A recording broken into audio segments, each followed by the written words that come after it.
Video చూసి వెళ్ళిపోకుండా like చేసి నా ఛానల్ని సబ్స్క్రైబ్ చేసుకోండి. అలాగే పక్కనే ఉన్న గంట సింబల్ని కూడా ప్రెస్ చేయండి. హలో అండి అందరికీ, welcome to Sam vlogs and cooking. ఈరోజు మన రెసిపీ ఏంటంటే పాలక్ సాంబార్. ఎప్పుడూ సాంబార్ రొటీన్గా చేసుకునేదే కాబట్టి ఇలా డిఫరెంట్గా పాలకూరతో పాలక్ సాంబార్ ట్రై చేయండి. టేస్ట్ కూడా చాలా బాగుంటుంది. మరి లేట్ చేయకుండా ఆ పాలక్ సాంబార్ని ఎలా చేసుకోవాలో చూసేద్దాం పదండి.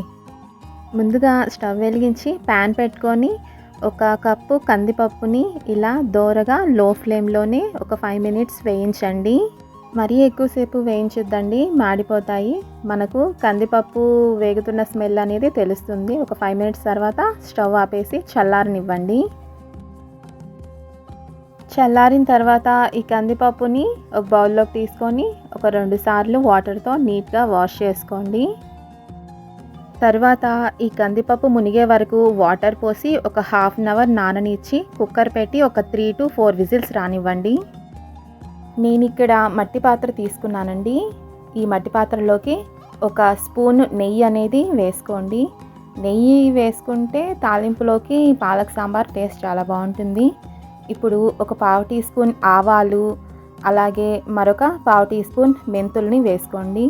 అలాగే కొంచెం జీలకర్ర, 2 ఎండుమిరపకాయలు, అలాగే 4 వెల్లుల్లి రెబ్బల్ని కూడా వేసుకోండి. అలాగే కొంచెం కరివేపాకు వేసుకొని ఒక 1/2 టీ స్పూన్ ఇంగువని యాడ్ చేసుకొని ఒకసారి కలిదిప్పండి.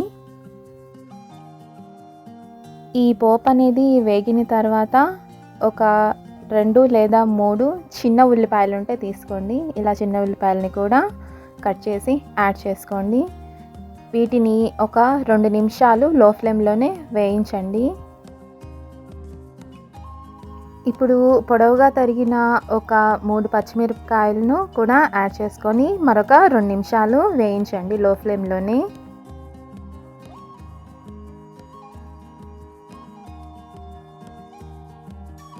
ఇప్పుడు ఒక హాఫ్ టీ స్పూన్ పసుపు, అలాగే రుచికి సరిపడినంత ఉప్పుని కూడా యాడ్ చేసుకొని ఒక 2-3 నిమిషాలు లో ఫ్లేమ్లోనే ఉల్లిపాయ కొంచెం బాగా వేగే వరకు ఫ్రై చేయండి.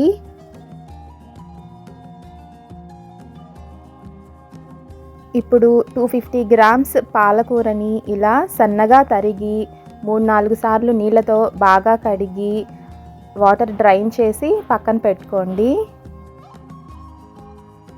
ఉల్లిపాయ వేగిన తర్వాత ఈ పాలకూరని కూడా యాడ్ చేసుకొని బాగా కలపండి.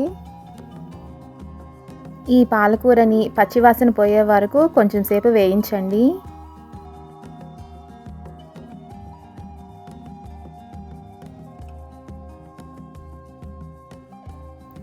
ఇలా కలిపిన తర్వాత మూత పెట్టుకొని ఒక 10 నిమిషాలు కొంచెం సేపు మగ్గనివ్వండి. కుక్కర్లో పప్పు ఉడికిన తర్వాత దీన్ని ఎనిపి పక్కన పెట్టుకోండి. పప్పు మిక్స్ చేయాల్సిన అవసరం లేదు. పాలకూర అనేది అడుగంటకుండా మధ్య మధ్యలో కలిదిప్పుతూ ఉండండి. పాలకూర బాగా ఉడికిన తర్వాత మనం ముందుగానే ఎనుపుకున్న పప్పుని కూడా యాడ్ చేసుకొని కొంచెం సేపు కలిదిప్పండి. ముందుగానే ఒక చిన్న నిమ్మకాయ సైజంతా చింతపండుని నానబెట్టుకొని దాని నుంచి పులుసుని తీసి యాడ్ చేసుకొని కొంచెం సేపు ఉడకనివ్వండి. మూత పెట్టి పులుసు ఉడికే వరకు కొంచెం తెరలనివ్వండి. పాలకూర అనేది ఈ సాంబార్లో కొంచెం ఎక్కువసేపు తెరలాలండి, లేకపోతే పచ్చివాసన అనేది పోదు.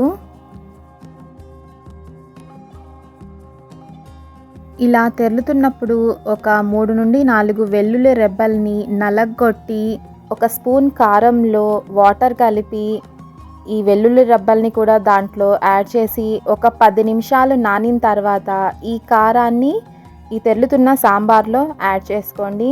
ఇలా చేస్తే సాంబార్ టేస్ట్ చాలా బాగుంటుంది.